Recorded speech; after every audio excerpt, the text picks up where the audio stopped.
প্রতিবেশী দেশের সঙ্গে সুসম্পর্কে বিশ্বাস করে ঢাকা। ভুটান বাংলাদেশ চুক্তি সই অনুষ্ঠানে প্রধানমন্ত্রী। মাসুল দিয়ে যে কোনো বন্দর ব্যবহার করতে পারবে থিম্পু। ভাসানচরে নিরাপত্তায় থাকবে আর্মড পুলিশের ৭০০ সদস্যের ব্যাটালিয়ন। রোহিঙ্গাদের জন্যই গড়ে তোলা হবে মডেল থানা হিসেবে।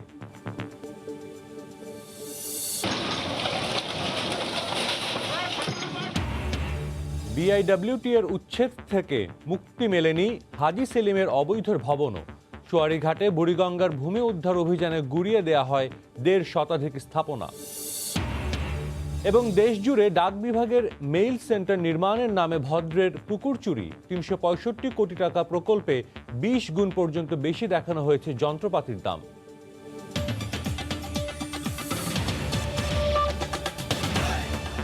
ডিজিটাল ইমেজ প্রসেসিং টেকনোলজি এক প্রকার আধুনিক প্রযুক্তি, যার মাধ্যমে কোনো ব্যক্তির আংশিক অবয়বের চিত্রের সাথে 3D মডেলিং করে বের করা হয় কাঙ্ক্ষিত ব্যক্তির পূর্ণাঙ্গ ছবি।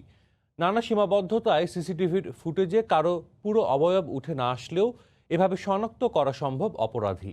তথ্য প্রযুক্তি বিশেষজ্ঞরা মনে করেন এর মাধ্যমে অপরাধী শনাক্ত ও গ্রেফতারে আরও বেশি সফলতা আসবে আইনশৃঙ্খলা রক্ষা বাহিনীর। রাশেদ বাপ্পির রিপোর্ট। ক্লোজড সার্কিট টেলিভিশন বা সিসিটিভি নীরব নিরাপত্তা প্রহরী। ক্যামেরার সঙ্গে ইন্টারনেট সংযোগের মাধ্যমে সরাসরি ভিডিও ধারণের আধুনিক এক প্রযুক্তি, যার পুরো কার্যক্রম পরিচালিত হয় একটি সফটওয়্যারের মাধ্যমে, আর ধারণকৃত তথ্য সংরক্ষণ হয় হার্ড ডিস্কে। পরবর্তীতে যে কোনো প্রয়োজনে যে কোনো সময় ব্যবহার করা যায় সেসব তথ্য। তবে তথ্য প্রযুক্তি বিশেষজ্ঞরা বলছেন, সিসিটিভি ফুটেজে কোনো ব্যক্তির দেহের আংশিক চিত্র উঠে আসলেও প্রযুক্তির মাধ্যমে তাকে শনাক্ত করা কঠিন কিছু নয়। ডিজিটাল ইমেজ প্রসেসিং টেকনোলজি ব্যবহার করে উন্নত অনেক দেশেই অপরাধী শনাক্ত করা হয় বলেও জানান তারা। বডির যে আদল এবং বডির যে ডাইমেনশনাল, এটা ব্যাক সাইড হোক, সাইড হোক, অ্যাঙ্গেল হোক, যে কোনো অ্যাঙ্গেল থেকেই আসলে ইমেজ প্রসেসিং সিস্টেমে ডিটেক্ট করে এটাকে 3D মডেলিংয়ে কনভার্ট করা যায়। এবং এই 3D মডেলিং থেকে পুরো একটা শরীরের একটা আর্টিফিশিয়াল একটা শরীর তৈরি করা হয়। এর সাথে সিমিলারিটি কারা কারা থাকতে পারে, ম্যাচ টুলস দিয়ে সেই সিমিলার বডিটা খুঁজে বের করা। অপরাধী শনাক্ত ও গ্রেফতারের স্বার্থে সিসিটিভি ফুটেজ বিশ্লেষণ ও ব্যবহারে আরও দক্ষতা অর্জনের উপর জোর দিয়েছেন তিনি। সিসিটিভির ফুটেজ যদি আগেই মিডিয়াতে ফাঁস করে দেওয়া হয় কিংবা সোশ্যাল মিডিয়াতে চলে আসে, তাহলে কিন্তু অপরাধী একটা সুযোগ পেয়ে যাচ্ছে তাকে সরিয়ে নেওয়া। তথ্য প্রযুক্তির উন্নতির ফলে আগের থেকে অনেক বেড়েছে সিসিটিভির ব্যবহার, যা অপরাধ দমনে রাখছে গুরুত্বপূর্ণ ভূমিকা। রাশেদ বাপ্পি, সময় সংবাদ, ঢাকা। মহাজাগতিক বস্তু না এলিয়েনদের পাঠানো বার্তা, নাকি আদিম সভ্যতার কোনো নিদর্শন? বিশ্বের বিভিন্ন প্রান্তে কেন দেখা যাচ্ছে অদ্ভুত ধাতব স্তম্ভ?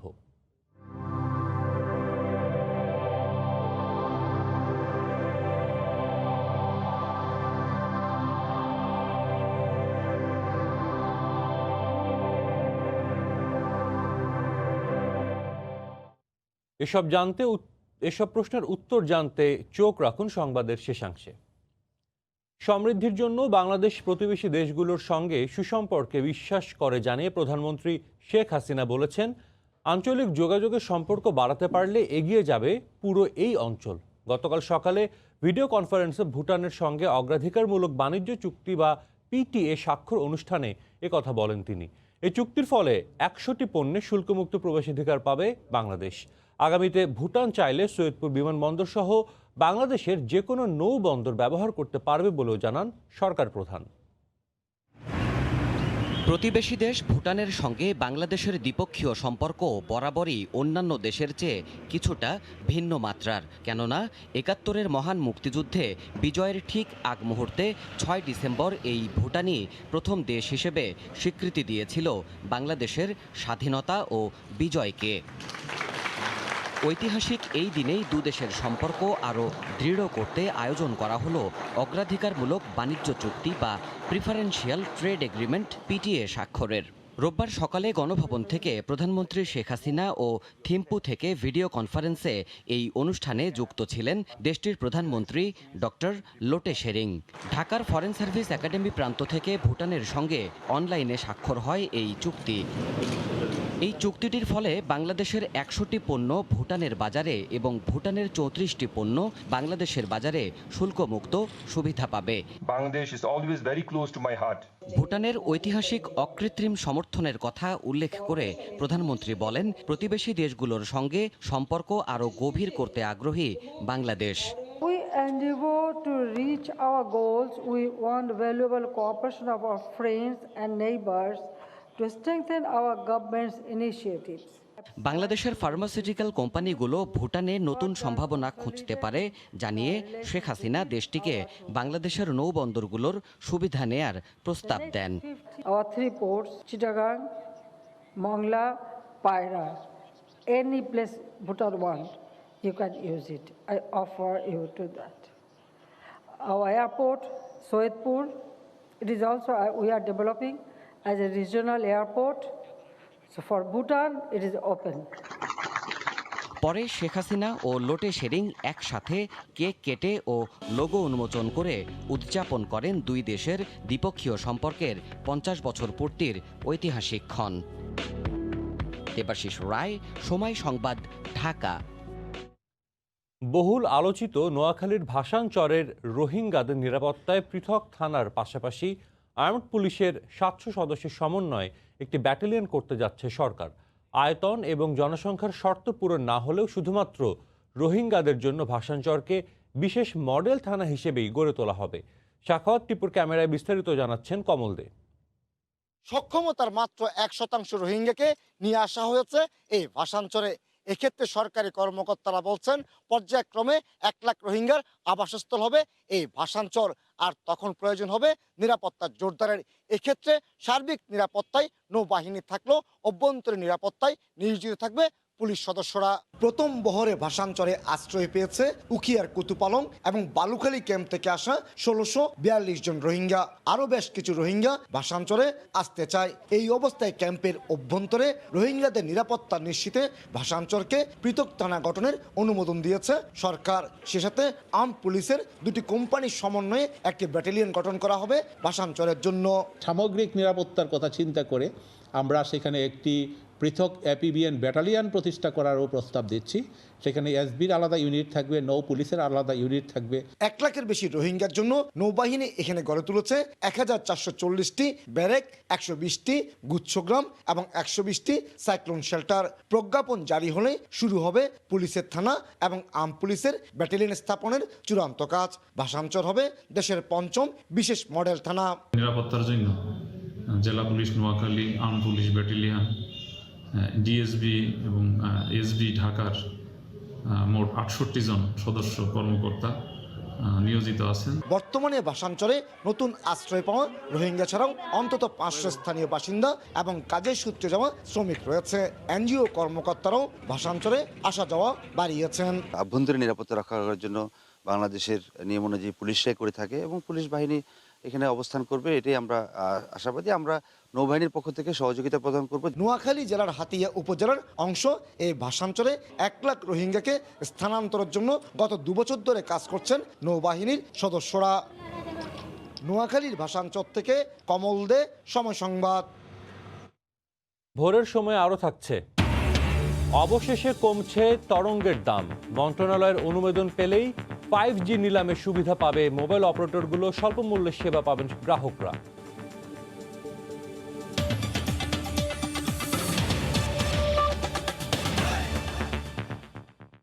ডাক বিভাগের মেইল প্রসেসিং সেন্টার নির্মাণের নামে কেনাকাটায় রীতিমতো পুকুর চুরি।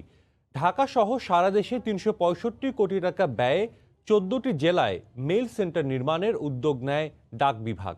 এই প্রকল্পে 30 ধরনের যন্ত্রপাতি কেনে ডাক বিভাগ, যার মূল্য দেখানো হয় 10 থেকে 20 গুণ। মহাপরিচালক থাকা অবস্থায় সবই করেছেন সুধাংশু শেখর ভদ্র। ডাক বিভাগের কেনাকাটা নিয়ে অনুসন্ধান করেছেন সাদাত রহমতুল্লাহ, ক্যামেরায় ছিলেন খলিলুর রহমান। ডাক বিভাগের সেবার মান হবে উন্নত। দ্রুত সময়ে ডাক বাছাই প্রক্রিয়ার কাজ সম্পন্ন করে দুর্গম এলাকায় পৌঁছে যাবে গ্রাহকের পণ্য। সেই লক্ষ্যে 2018 সালের জানুয়ারিতে মেল প্রসেসিং ও লজিস্টিক সার্ভিস সেন্টার নির্মাণের প্রকল্পের কাজ শুরু হয়। ঢাকা সহ সারা দেশে 365 কোটি টাকা ব্যয়ে 14টি জেলায় মেল সেন্টার নির্মাণের উদ্যোগ নেয় ডাক বিভাগ। এসব সেন্টার নির্মাণের জন্য 30 ধরনের বেশি যন্ত্রপাতি কেনে ডাক বিভাগ, যার মূল্য বাজার মূল্যের চেয়ে 10 থেকে 20 গুণ বেশি দেখানো হয়। 60,000 টাকার এসি 4,88,000 টাকা, 53 লাখ টাকার জেনারেটর 74 লাখ টাকা, 22 লাখ টাকার ফর্কলিফট 50 লাখ টাকা, 9 লাখ টাকার সোলার প্যানেল 41 লাখ টাকা, 5,000 টাকার পজ মেশিন 35,000 টাকা দেখানো হয়েছে। আমরা বিভিন্ন ব্র্যান্ডের POS printer, barcode scanner, barcode label printer করে থাকি। পজ প্রিন্টার প্রাইস হলো 5,800 টাকা। অথচ ইপোস্ট সেন্টার নির্মাণের নামে কেনা মানহীন 17,000 পজ মেশিন ব্যবহার অনুপযোগী হয়ে মন্ত্রণালয়ে পড়ে আছে। আমার কর্তৃপক্ষ আছে, বিভাগীয় প্রধান আছে, দয়া করে ওনাকে বলেন, কারণ এগুলো বিষয়ে কোনো ডিসিশন নেওয়ার এখতিয়ার আমাদের নাই। এসব জানতে ডাক অধিদপ্তরে যোগাযোগ করা হলে কেউ কথা বলতে রাজি হয়নি, এমনকি দফায় দফায় ফোনে যোগাযোগ করেও কারো সাড়া মেলেনি। এবারে বাজার যাচাইয়ে খোদ সময় সংবাদ হারুনুর রশিদের প্রকল্পের কেনাকাটায় কমিটির নথিতে ব্রাইট সলিউশন, লিটল প্ল্যানেটের নাম ব্যবহার করলেও তারা বলছেন ডাক বিভাগের সঙ্গে তাদের কোনো কেনাকাটা এমনকি কোটেশন দেওয়া নেওয়া হয়নি। আমি তো ডাক বিভাগের সাথে তো আমার কোনো ইয়েই নাই, কোনো যোগাযোগই নাই, এই প্রকল্প সম্বন্ধে তো আমি জানিই না। এটা কি ডাক বিভাগ থেকে আসছে? হ্যাঁ, এটা হচ্ছে সরকারি, আমার সরকারি তো কাজই করি না। অনেকটা ভৌতিকভাবে এসব পণ্য সরবরাহের কাজটি পায় সুধাংশু শেখরের ঘনিষ্ঠ হিসেবে পরিচিত সিস্টেম ইঞ্জিনিয়ারিং প্রতিষ্ঠান। তারা জালিয়াতি করে প্রায় দ্বিগুণ দামে বিভিন্ন পণ্য সরবরাহ করে। এভাবে সিস্টেম ইঞ্জিনিয়ারিং প্রায় 200 কোটি টাকা হাতিয়ে নেয়। এসব বিষয়ে জানতে চাওয়া হলো ডাক ও টেলিযোগাযোগ মন্ত্রী বলছেন, অনিয়ম প্রমাণিত হলেই ব্যবস্থা নেবে সরকার। আপনাদেরকে ধন্যবাদ দেব যদি আপনারা আমাকে একটু জাস্ট দেখিয়ে দেন, আমি সেই জায়গা পরিষ্কার করার দায়িত্ব আমার। আমি এই ঝাড়ুদারের কাজটা আমি করব, এই নিশ্চয়তা আমি আপনাকে দিতে পারি। ডাক বিভাগের মহাপরিচালক ভদ্র এবং বেশ কয়েকজন কর্মকর্তাকে প্রকল্পের যন্ত্রপাতি ক্রয়ের অনিয়মের অভিযোগে কয়েক দফা জিজ্ঞাসাবাদ করেছে দুদক। সংশ্লিষ্টরা মনে করেন ডাক বিভাগ আধুনিকতার নামে যেসব প্রকল্প নেওয়া হয়েছে সেসব প্রকল্প কিছু কর্মকর্তা বানিয়েছে লোপাটের হাতিয়ার, ফলে এর সুফল থেকে বঞ্চিত হচ্ছে সাধারণ মানুষ। সাদাত রহমতুল্লাহ, সময় সংবাদ, ঢাকা। অবসরপ্রাপ্ত লেফটেন্যান্ট জেনারেল চৌধুরী হাসান সারওয়ার্দির সম্পদের তথ্য চেয়ে নোটিশ দিয়েছে দুর্নীতি দমন কমিশন। তার বিরুদ্ধে বিদেশে অর্থ পাচারের অভিযোগ রয়েছে, তবে তিনি সময় চেয়ে দুদকের কাছে আবেদন করেছেন বলে জানিয়েছেন দুদক চেয়ারম্যান। আলোচিত অবসরপ্রাপ্ত সেনা কর্মকর্তা লেফটেন্যান্ট জেনারেল চৌধুরী হাসান সারওয়ার্দির বিরুদ্ধে স্ত্রী ও সন্তানের নামে বিদেশে গাড়ি, বাড়ি, ফ্ল্যাট করা ও অর্থ পাচারের অভিযোগ উঠেছে। দুদকে অভিযোগ এলে নিয়ম অনুযায়ী তা কমিশনে দাখিল করা হলে অবৈধ সম্পদ ও অর্থ পাচারের অভিযোগ আমলে নিয়ে অনুসন্ধানের সিদ্ধান্ত নেয় কমিশন। দুদক সূত্র জানায়, অনুসন্ধানের অংশ হিসেবে বিভিন্ন সংস্থায় চিঠি দিয়ে তথ্য চাইবে দুদকের তদন্ত দল। এছাড়া প্রাথমিক অনুসন্ধানের অনেকটাই এগিয়েছে বলে জানিয়েছেন দুদক চেয়ারম্যান। আমার জানা মতে ইনকোয়ারি অফিসার ডেকেছিলেন এবং তার কাছে কিছু তথ্য চেয়েছে, তিনি ওদের তথ্য দিয়েছেন। উনি কিছু সময় চেয়েছিলেন, তারপর সময় দেওয়া হয়েছে কিনা আমি ঠিক বলতে পারবো না, তবে এটা চলমান আছে, এটুকুই আপনাকে এখন এই পর্যায়ে বলতে পারবো। তিনি জানান, হাসান সারওয়ার্দির বিরুদ্ধে আসা অভিযোগটি দুদক প্রভাবিত না হয়েই কাজ করছে। তদন্ত চলছে নিয়ম অনুযায়ী। তারই অংশ হিসেবে হাসান সারওয়ার্দির কাছে বিভিন্ন তথ্য চেয়ে চিঠি দিয়েছে দুর্নীতি দমন commission. We do not interfere, আমরা কখনো এটার বিরুদ্ধে হস্তক্ষেপ করি না, কারণ উই ওয়ান্ট বায়াসলেস ইনকোয়ারি ইনভেস্টিগেশন। এর আগে বিভিন্ন সামাজিক মাধ্যমে আপত্তিকর মন্তব্য করায় সেনা কর্তৃপক্ষ অবাঞ্ছিত ব্যক্তি ঘোষণা করে অবসরপ্রাপ্ত লেফটেন্যান্ট জেনারেল চৌধুরী হাসান সারওয়ার্দিকে। সেলিয়া সুলতানা, সময় সংবাদ, ঢাকা। ফের গুড়িয়ে দেয়া হচ্ছে নদীর জায়গা দখল করে গড়ে তোলা বুড়িগঙ্গা পাড়ের অবৈধ স্থাপনা। উচ্ছেদ থেকে রেহাই পায়নি সংসদ সদস্য হাজি সেলিমের মালিকানাধীন অবৈধ স্থাপনাও।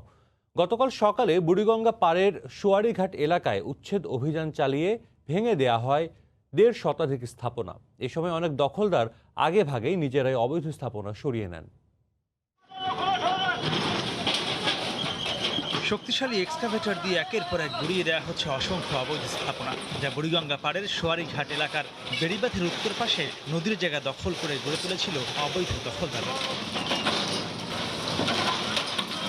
বিএডব্লিউটি এ সময় যৌথ জরিপের ভিত্তিতে নতুন সীমানা পিলার অনুযায়ী বেড়িবাঁধ সড়কের উত্তর দিকের প্রায় 1 কিলোমিটার এলাকা জুড়ে 1.5 শতাধিক অবৈধ স্থাপনা ও সোয়ারিঘাট মাছের বাজার গুড়িয়ে দেয়। এ সময় ঢাকা 7 আসনের সংসদ সদস্য হাজি সেলিমের মালিকানাধীন চান সর্দার কোল্ড স্টোরেজের সামনে অবৈধভাবে নির্মিত 3টি বহুতল ভবন গুড়িয়ে দেয় সংস্থাটি।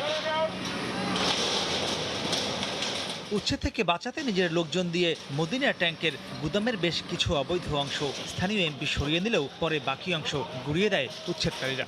আমরা এরকম একটা নিউজ পাইছি যে এটা ভাঙবে নাকি, এই জন্য আমরা এটা নিজেরা নিয়ন্ত্রণ এই প্রজেক্ট হাজির ছিল। আশেপাশে যেহেতু ভাঙতেছে ওই দাগ অনুযায়ী আমরা নিজেদের লেভেল লাগায় ভেঙে দিতেছি। ডানেও ভাঙবেন বায়েও ভাঙবেন, এজন্য আমরাও সমান করে ভেঙে দিলাম। প্রভাবশালীদের স্থাপনা উচ্ছেদের বিষয়ে জানতে চাইলে বিআরএলবিটি জানায় দখলদারদের পরিচয় কখনোই গুরুত্বপূর্ণ নয়। পানি উন্নয়ন বোর্ড চাইলে বেড়িবাঁধের ভেতরের অবশিষ্ট অংশ উচ্ছেদেও তারা সহযোগিতা করবে। আমাদের বিবেচ্য বিষয় হলো আমাদের যে যৌথ জরিপকৃত সিএস ম্যাপের উপরে যে সীমানা পিলার স্থাপনের জন্য যে জিপিএস রিডিং নেওয়া হয়েছে, সেই জিপিএস রিডিং অনুযায়ী আমাদের সীমানাটা কতটুকু যাবে সেই কাগজ আমরা নিয়ে এসেছি। সেই অনুযায়ী আমরা উচ্ছেদ অভিযান করবো আশা রাখতেছি। এখানে চাঁদ কোল্ড স্টোরেজটা কার বা কোন ব্যক্তি সেটা আমাদের নিকট বিবেচ্য বিষয় না। এ সময় উচ্চ আদালতের নিষেধাজ্ঞা থাকার কারণে একটি বহুতল ভবন উচ্ছেদ করতে পারেনি বিএডব্লিউটিএ। মাহমুদ রাকিব, সময় সংবাদ, ঢাকা। হবিগঞ্জের শাহজিবাজার রেল স্টেশনে তেলবাহী ট্রেন লাইনচ্যুত হওয়ার দীর্ঘ 12 ঘন্টা পর সিলেটের সঙ্গে সারা দেশের ট্রেন যোগাযোগ স্বাভাবিক হয়েছে। গতকাল দুপুর 12টার দিকে চট্টগ্রাম থেকে সিলেটগামী তেলবাহী ট্রেনের 5টি বগি হবিগঞ্জের শাহজিবাজার এলাকায় লাইনচ্যুত হয়। এতে বগি থেকে পড়ে গিয়ে ক্ষতিগ্রস্ত হয় প্রায় 50,000 লিটার জ্বালানি তেল।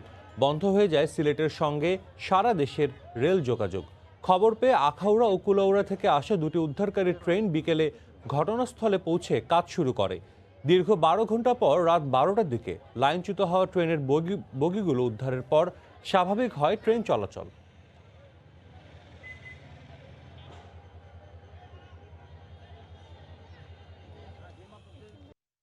রাজধানীতে শীতের তীব্রতা বাড়তে শুরু করেছে, সে সঙ্গে নেমে আসছে কুয়াশা।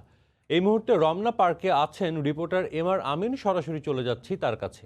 আমিন, আপনি যেমনটি বলছিলেন, আসলে রাজধানীতে শীতের তাপমাত্রা কিন্তু বাড়তে শুরু করেছে। পাশাপাশি আপনাকে দেখাতে পারবো যে কুয়াশার যে চাদর, কুয়াশার চাদরে ঢাকা আস্তে আস্তে মুড়তে শুরু করেছে। অর্থাৎ কুয়াশার চাদরে এই যে মোড়ানো, এর পেছনে কারণ হচ্ছে উত্তরাঞ্চলে কিন্তু শীতের তীব্রতা বাড়তে শুরু করেছে এবং সেই তীব্রতা আস্তে আস্তে রাজধানীর উপরেও প্রভাব ফেলতে শুরু করেছে। আমরা যদি আবহাওয়া অধিদপ্তরের কিছু ইনফরমেশন আপনাদেরকে জানাই, সেটার থেকে আমরা যেটা জানতে পেরেছি যে বঙ্গোপসাগরে একটি লঘুচাপ এরই মধ্যে শেষ হয়েছে। সেই লঘুচাপটি যখন ছিল তখন কিন্তু শীতের তীব্রতা কম ছিল, কিন্তু ধীরে ধীরে শীতের তীব্রতা সারা দেশব্যাপী বাড়তে শুরু করেছে। তো সেটারই একটা ফলন কিন্তু আমরা রাজধানী ঢাকাতে দেখাতে পারছি। দেখুন, আজকে গতকাল রবিবারেও কিন্তু সারা দিন আকাশ মেঘাচ্ছন্ন ছিল, আবহাওয়া এরকমই মানে স্বচ্ছ আবহাওয়া ছিল না। আজকেও ঠিক সকাল থেকেই দেখুন, এখন কিন্তু সূর্য ওঠার কথা ছিল বা আলো দেখা যাওয়ার কথা ছিল, কিন্তু অন্ধকারাচ্ছন্ন আবহাওয়া এবং কুয়াশাচ্ছন্ন। যেমন রমনার এই লেকের পাড়ে আমরা দেখতে পাচ্ছি যে আবহাওয়া একেবারেই কুয়াশাচ্ছন্ন।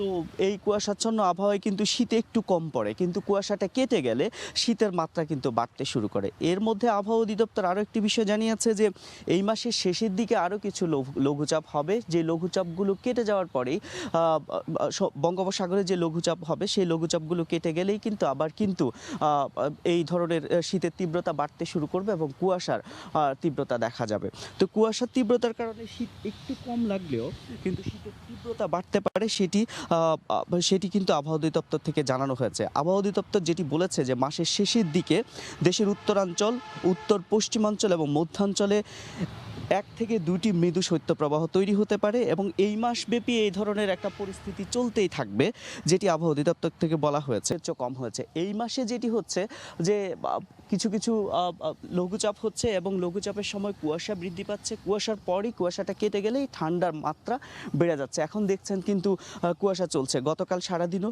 কুয়াশা ছিল, আজকেও আছে। আমরা যদি আজকে সারা দেশের, ঢাকা সহ সারা দেশের আবহাওয়া তাপমাত্রাটা পর্যালোচনা করি, তাহলে দেখতে পাবো যে ঢাকাতে আজকে সর্বোচ্চ তাপমাত্রা হচ্ছে 27.2 ডিগ্রি সেলসিয়াস এবং সর্বনিম্ন তাপমাত্রা হচ্ছে 19.3 ডিগ্রি সেলসিয়াস। চট্টগ্রামে যদি দেখি সেটা দেখব 26.5 আর সর্বনিম্ন হচ্ছে 12.0। সিলেটও একই অবস্থা 25.7 এবং সর্বনিম্ন হচ্ছে 15.1। ময়মনসিংহে একই অবস্থা। অর্থাৎ তাপমাত্রার দিক থেকে যদি চিন্তা করি, সর্বোচ্চ তাপমাত্রা 30 ডিগ্রির উপরে কোনো বিভাগেই নেই, সেটি ঢাকাতে যেমন নেই, চট্টগ্রাম চট্টগ্রাম, সিলেট, ময়মনসিংহ, রাজশাহী, রংপুর, খুলনা, বরিশাল এর কোথাও 30 ডিগ্রির উপর কোনো তাপমাত্রা নেই। 27, 28, 29 সর্বোচ্চ তাপমাত্রা আছে।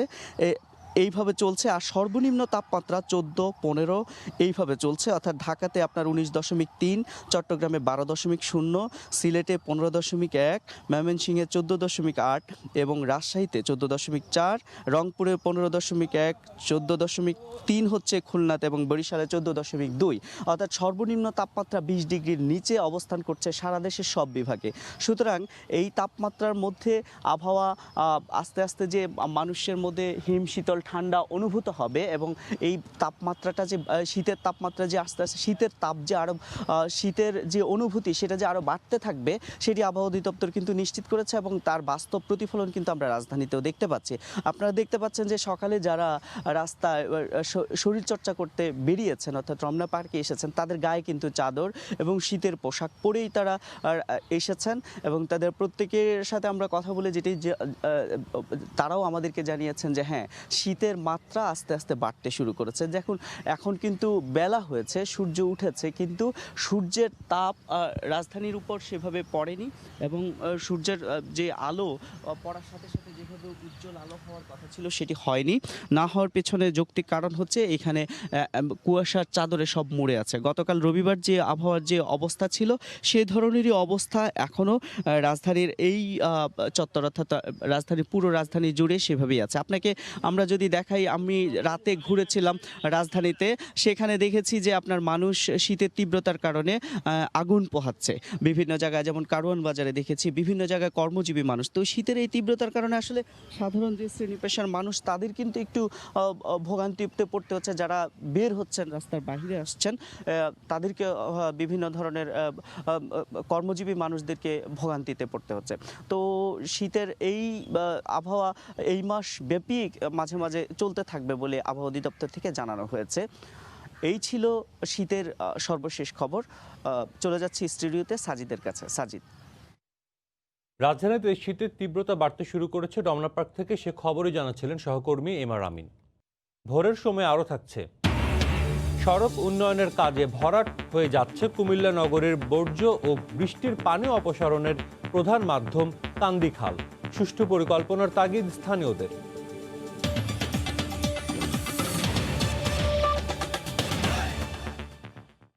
ফরিদপুরে চর ভদ্রাসন উপজেলা পরিষদের চেয়ারম্যান পদে উপনির্বাচন বাতিল করা হয়েছে। গতকাল সন্ধ্যায় নির্বাচন কমিশনের উপসচিব আতিয়ার রহমান স্বাক্ষরিত এক প্রজ্ঞাপনে এ তথ্য জানানো হয়। এতে বলা হয়, গত 10ই অক্টোবর অনুষ্ঠিত উপনির্বাচনে অনিয়মের অভিযোগের পরিপ্রেক্ষিতে 3 সদস্যের তদন্ত কমিটি গঠন করা হয়। তদন্ত প্রতিবেদনে নির্বাচন পরিচালনায় অনিয়মের বিষয়টি প্রমাণ হওয়ায় উপজেলা পরিষদ নির্বাচন বিধিমালা 2013 এর বিধি 88 অনুসারে অনুষ্ঠিত নির্বাচন বাতিল করা হয়। পরবর্তীতে নির্বাচনের তারিখ ঘোষণা করা হবে বলে বিজ্ঞপ্তিতে জানানো হয়। বরিশালের মেহেন্দিগঞ্জ উপজেলার নবগঠিত উলানিয়া উত্তর ও দক্ষিণ ইউনিয়ন পরিষদের নির্বাচন স্থগিত করেছে নির্বাচন কমিশন। গতকাল নির্বাচন কমিশনের উপসচিব আতিয়ার রহমান স্বাক্ষরিত এক প্রজ্ঞাপনে তথ্য জানানো হয়েছে। সম্প্রতি উলানিয়া ইউনিয়নকে ভেঙে উত্তর ও দক্ষিণ দুটি ইউনিয়ন পরিষদ করা হয়েছে। ওই দুই ইউনিয়নের নির্বাচনের তফসিল ঘোষণার আগেই উলানিয়া ইউনিয়ন আওয়ামী লীগের সাধারণ সম্পাদক লালু হাওলাদার ইউনিয়নটি বিভক্তিকরণের বিষয়ে হাইকোর্টে রিট পিটিশন করেন। এরই প্রেক্ষিতে পিটিশন নিষ্পত্তি না হওয়া পর্যন্ত নির্বাচন স্থগিত রাখা হয়েছে। আগামী 10ই ডিসেম্বর ওই দুটি ইউনিয়নে ভোট গ্রহণের কথা ছিল।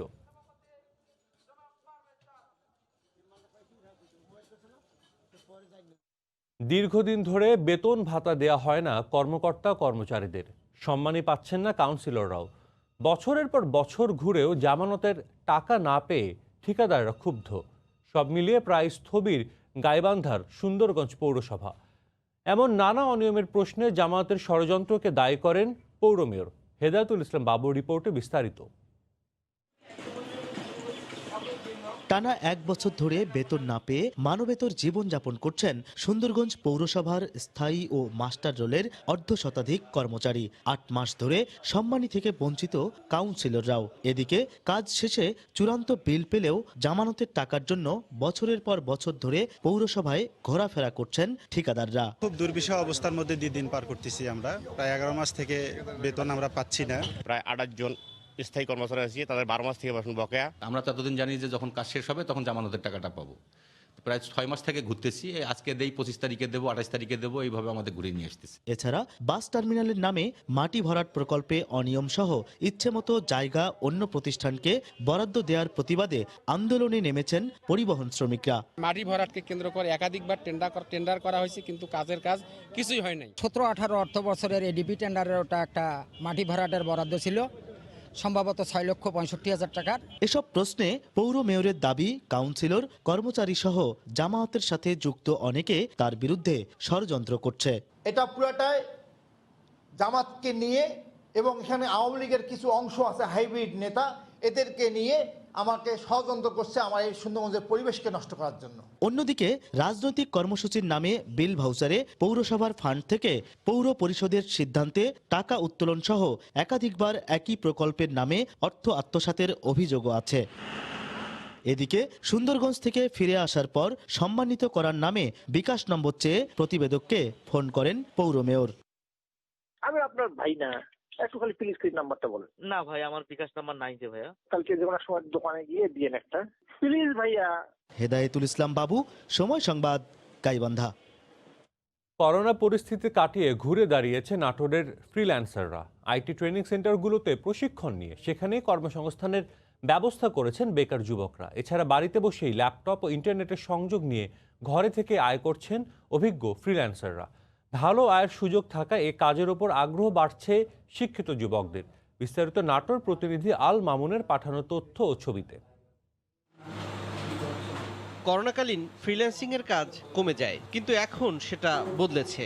ব্যস্ত সময় পার করছেন নাটোরের অভিজ্ঞ ও নতুন ফ্রিল্যান্সাররা। 6 মাসের প্রশিক্ষণ নিয়ে ওই প্রতিষ্ঠানেই রাতে কাজের সুযোগ পাচ্ছেন তারা। এখন আমার প্রায় দিন প্রতি নাইটেই $10 উপরে আমার ইনকাম। এখান থেকে কাজ করে আমি ভালো পরিমাণ টাকা আর্ন করতেছি এবং আমার লেখাপড়ার খরচ এখান থেকে আমি চালাচ্ছি। অভিজ্ঞ ফ্রিল্যান্সাররা বাড়িতেই ল্যাপটপ ও ইন্টারনেটের সংযোগ নিয়ে গভীর রাত পর্যন্ত অনলাইনে কাজ করছেন। প্রতিনিয়ত আমি গ্রাফিক্সের উপর বিভিন্ন কাজ পাচ্ছি এবং আমি আমার কাজগুলো নিজের মাধ্যমে এবং স্যারেদের সহায়তায় করে অনেক ইনকাম করতেছি। আমার প্রতি মাসে এখন $400 থেকে $500 আর্নিং হয়। প্রশিক্ষণার্থীদের সংখ্যা বৃদ্ধি পাওয়ায় বেসরকারি প্রতিষ্ঠানগুলো শুধু প্রশিক্ষণ দিয়ে প্রতি মাসে $2 লাখ টাকা পর্যন্ত আয় করছে। আমাদের পার্সোনাল যেই টিম আছে উইকলি প্রায় আমাদের প্রায় $2-3 আসে, যেটা আমাদের টিম থেকে আসে। নাটোর শহরের বেসরকারি 3টি আইটি প্রতিষ্ঠান করোনাকালীন প্রশিক্ষণ দিয়ে 5 শতাধিক নতুন ফ্রিল্যান্সার তৈরি করেছে। বর্তমানে করোনাকালীন সময়ের জন্য সরকার প্রশিক্ষণ বন্ধ থাকলেও আমরা স্বল্প পরিসরে স্বাস্থ্যবিধি মেনে প্রশিক্ষণ কার্যক্রমগুলো চালু রেখেছি। প্রশিক্ষণ গ্রহণকারীদের মধ্যে প্রায় 3000 জন ফ্রিল্যান্সিংকে স্থায়ী পেশা হিসেবে বেছে নিয়েছেন। সময় সংবাদ, নাটোর। কুমিল্লা নগরীর দক্ষিণ ও পূর্ব অংশের মানুষের ব্যবহৃত বর্জ্য ও বৃষ্টির 70% পানি কান্দিখাল দিয়ে অপসারণ হয়। টমসম ব্রিজ থেকে নোয়াখালী পর্যন্ত সড়ক 4 লেনে উন্নীত করার কাজ করতে গিয়ে সড়ক ও জনপথ বিভাগ খালটি ভরাট করতে শুরু করেছে। স্থানীয়দের দাবি, সড়ক এবং খাল দুটিকে ঠিক রেখে পরিকল্পিতভাবে যেন কাজটি হয়। সড়ক ও জনপদের প্রকৌশলী বলছেন, খালের জায়গা ঠিক রেখেই 4 লেন সম্প্রসারিত হবে। বাহার রায়হানের পাঠানো তথ্য ও চিত্র নিয়ে রিপোর্ট। কুমিল্লা নোয়াখালী 4 লেন রাস্তা সম্প্রসারণ করতে গিয়ে টমছম ব্রিজ থেকে কচুয়া চৌমুহনী পর্যন্ত সড়কের পাশের কান্দির খালটি সড়ক ও জনপথ বিভাগে প্রবেশ পথের কালভার্টের দুপাশে বিশাল অংশ জুড়ে ভরাট করা হয়েছে। এতে খালটি সরু হয়ে যাওয়ায় পানি অপসারণের স্রোত বন্ধ হওয়ার শঙ্কা দেখা দিয়েছে। সিটি কর্পোরেশন কর্তৃপক্ষ বলছে, কোনো সমন্বয় না করে সড়ক বিভাগ কাজটি করছে। যৌথভাবে সীমানা চিহ্নিত না করে খাল ভরাট হয়ে গেলে নগরীতে জলাবদ্ধতা তীব্র আকার ধারণ করবে। শহর উন্নয়নের জন্য, রাস্তার জন্য, যাতায়াতের জন্য রাস্তা বড় হোক না, খালটাকে তো করতে হইব। তাহলে আমরা তাদেরকে এই জন্য চিঠি দিয়েছি, কোনো কিছু করতে হলে আমরা যৌথভাবে বৈশাখ করি। কুমিল্লা সিটি কর্পোরেশনের ব্যবহৃত পানির 70% পানি কিন্তু এই খাল দিয়ে যায়। প্রতি বছরই আমরা কিন্তু টাকা দিয়ে এটা সংস্কার করি এবং খালটাকে সচল রাখি। রোডসেন হাইওয়ে চাইল্ড লাইন যে করতেছে আমাদের সাথে কোনো সম্পর্ক রাখে না। উন্নয়ন কাজ যেন জনগণের ভোগান্তির কারণ না হয় সেদিকে খেয়াল রাখার আহ্বান নগরবাসীর। আমরা চাই সিটি কর্পোরেশন, রোড সার্ভিস, পানি উন্নয়ন বোর্ড যৌথভাবে খালটা উদ্ধার করা হোক, রাস্তাটাও করা হোক। খালের পশ্চিম পাশে আরো 10 হতে 15 অরক্ষিত জায়গাতে রক্ষিত করা যায়, তাহলে রাস্তা এবং খাল দুটোই আমাদের জন্য সমবন্টন আসবে। পানির প্রবাহ যদি কোনো ক্রমে বাধাগ্রস্ত হয় তাহলে কুমিল্লা সিটিতে বসবাসে প্রায় অযোগ্য। এমনিতেই রাস্তা এখানে চেকন, আরও বসবাসের অযোগ্য হবে। তবে সড়ক ও জনপথ বিভাগের নির্বাহী প্রকৌশলী জানান, খালের জায়গা ঠিক রেখেই শুধু সহজের নির্ধারিত অংশেই 4 লেন রাস্তা সম্প্রসারিত হবে। এখানে আমাদের সম্পূর্ণ অ্যাকুইজিশন করা জায়গার মধ্যে আমরা স্লোপটাকে রাস্তায় কনভার্ট করতেছি। এখানে মানে অন্য কাউকে কোনোভাবে আমরা ডিস্টার্ব করছি না। কুমিল্লার টমছম ব্রিজ থেকে নোয়াপাড়া হয়ে ডাকাতিয়া নদীতে সংযুক্ত কান্দির খালের দৈর্ঘ্য প্রায় 3 কিলোমিটার। এর মধ্যে কুমিল্লা নোয়াখালী 4 লেন প্রকল্পের আওতাধীন খালটির দৈর্ঘ্য প্রায় 1.5 কিলোমিটার। সময় সংবাদ, কুমিল্লা।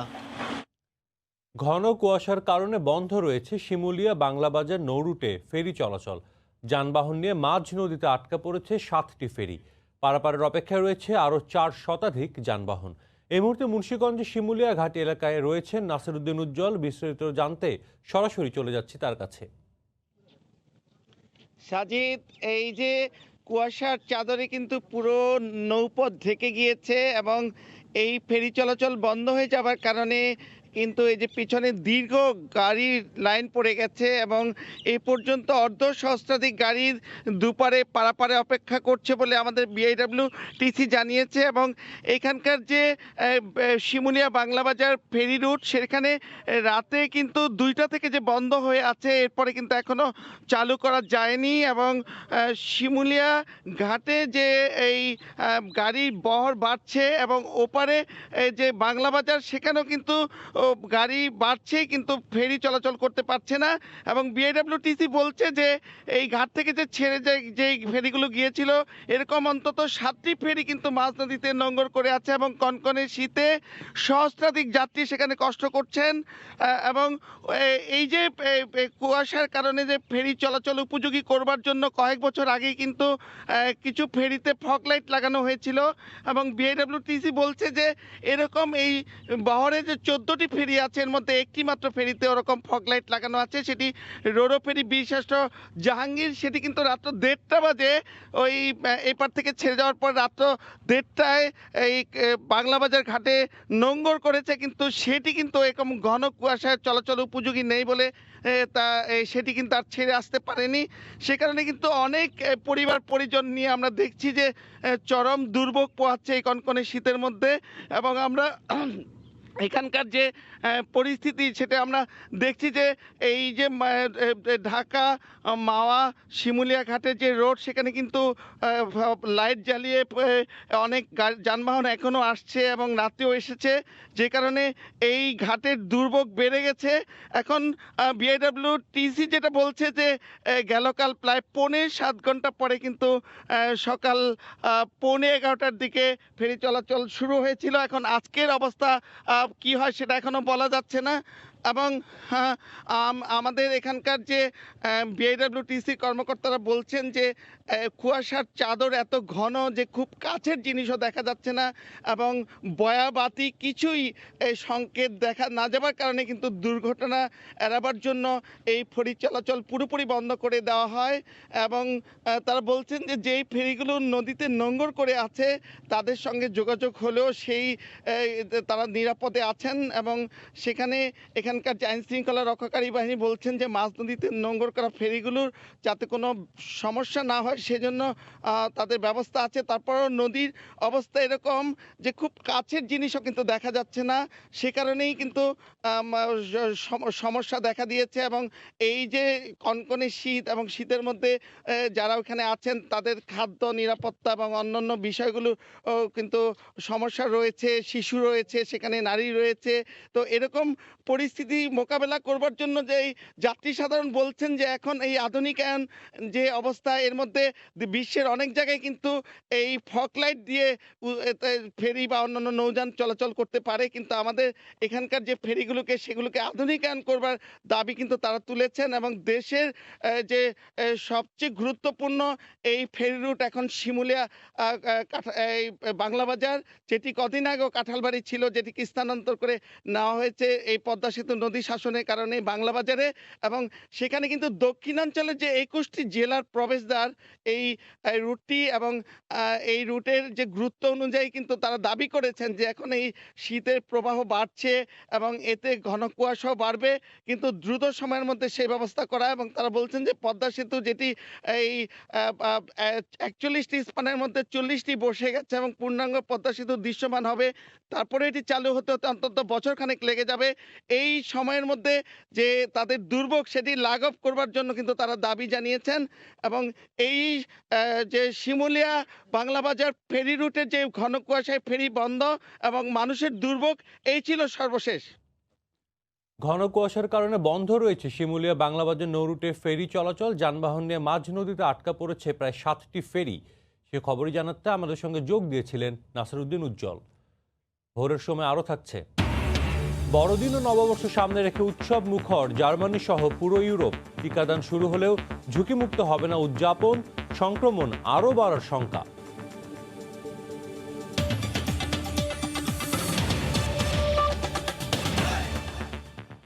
অবশেষে কমছে তরঙ্গের দাম। মুঠোফোন সেবায় যুক্ত হচ্ছে নতুন মাত্রা। বিটিআরসি বলছে চূড়ান্ত অনুমোদনের জন্য এরই মধ্যে একটি প্রস্তাব পাঠানো হয়েছে অর্থ মন্ত্রণালয়ে, যা পেলেই 5G নিলামে অপেক্ষাকৃত কম দামে তরঙ্গ কিনতে পারবেন মোবাইল অপারেটররা। নিয়ন্ত্রক সংস্থার এমন উদ্যোগকে স্বাগত জানিয়ে অপারেটররা বলছে এতে গ্রাহকদের স্বল্প মূল্যে সেবা দিতেও আর কোনো বাধা থাকবে না। শুভ খানের রিপোর্ট। বর্তমানে 37 মেগাহার্টজ তরঙ্গ দিয়ে প্রায় 8 কোটি গ্রাহককে সেবা দিচ্ছে দেশের শীর্ষ অপারেটর গ্রামীণফোন। প্রতি মেগাহার্টজ তরঙ্গের বিপরীতে গ্রাহক সংখ্যা দাঁড়াচ্ছে প্রায় 22 লাখ। একই পরিমাণ তরঙ্গ দিয়ে প্রায় 15 লাখ গ্রাহককে সেবা দিচ্ছে আরেক অপারেটর রবি। যেখানে মালয়েশিয়া ও জার্মানিতে প্রতি মেগাহার্টজ তরঙ্গের বিপরীতে গ্রাহক সংখ্যা 2 লাখের মধ্যে। তরঙ্গ কম থাকায় কাঙ্ক্ষিত সেবা পাচ্ছে না গ্রাহকরা। ফোন কল ড্রপও হচ্ছে, পাশাপাশি ইন্টারনেট কানেকশন অনেক স্লো হচ্ছে। স্লো স্পিডের কারণে আমরা আমাদের কাজগুলো ঠিকঠাক মতো করতে পারতেছি না। বাড়তি দামের কারণে তরঙ্গ কেনায় আগ্রহী হচ্ছে না মুঠোফোন অপারেটররা। 2018 সালে সবশেষ নিলামে বিভিন্ন ব্র্যান্ডের প্রতি মেগাহার্টজ তরঙ্গের দাম যথাক্রমে 180 কোটি টাকা এবং 232 কোটি টাকা নির্ধারণ করে বিটিআরসি। এখানেই আপত্তি অপারেটরদের। ইউকেতে কিন্তু অ্যারাউন্ড $11 মিলিয়ন পার মেগাহার্টজ হয়েছিল তাদের স্পেকট্রাম অকশন প্রাইস। আমাদের এখানে 28 থেকে $31 মিলিয়ন পার মেগাহার্টজ। মুঠোফোন অপারেটররা না কেনায় বর্তমানে বিটিআরসির কাছে সব মিলিয়ে প্রায় 225 মেগাহার্টজ তরঙ্গ অবিকৃত রয়েছে। এতে বিপুল পরিমাণ রাজস্ব হারাচ্ছে সরকার। এই অবস্থায় তরঙ্গের দাম কমানোর উদ্যোগ নিয়েছে বিটিআরসি। দাম তো আসলে বেশি, অনেক টাকা, প্রায় হাজার হাজার কোটি টাকা। আমরা এখন চেষ্টা করছি যে সরকার যদি অনুমোদন দেয় তাহলে আমরা বেস প্রাইসটাও কমাই দেব। নতুন এই উদ্যোগ দ্রুত বাস্তবায়নের দাবি মুঠোফোন অপারেটরদের। বেস প্রাইসটা যদি রেশনাল রাখা হয় তাহলে সব মোবাইল অপারেটররা আরো বেশি স্পেকট্রাম কিনতে পারবে। বর্তমানে 4 মুঠোফোন অপারেটর 129 মেগাহার্টজ তরঙ্গ দিয়ে সেবা দিচ্ছে 16 কোটি 81 লাখ গ্রাহককে। শুভ খান, সময় সংবাদ, ঢাকা। নদী ও উন্মুক্ত জলাশয়ে মাছের উৎপাদন বৃদ্ধি ও নদীর প্রবাহ ঠিক রাখা সহ 6 দফা দাবিতে ভোলায় স্মারকলিপি দিয়েছে মৎস্যজীবী সমিতি। গতকাল দুপুরে সদর উপজেলার নির্বাহী কর্মকর্তার কাছে এই স্মারকলিপি দেওয়া হয়। এতে নদী ও উন্মুক্ত জলাশয়ে মাছের উৎপাদন বৃদ্ধি, ভূমিহীন মৎস্যজীবীদের খাস জমি বরাদ্দ সহ 6 দফা দাবির কথা উল্লেখ করা হয়। পাশাপাশি জেলেদের জন্য দেয়া বিভিন্ন সরকারি বরাদ্দ বিতরণে দুর্নীতি বন্ধের দাবি জানান মৎস্যজীবী সমিতির নেতারা।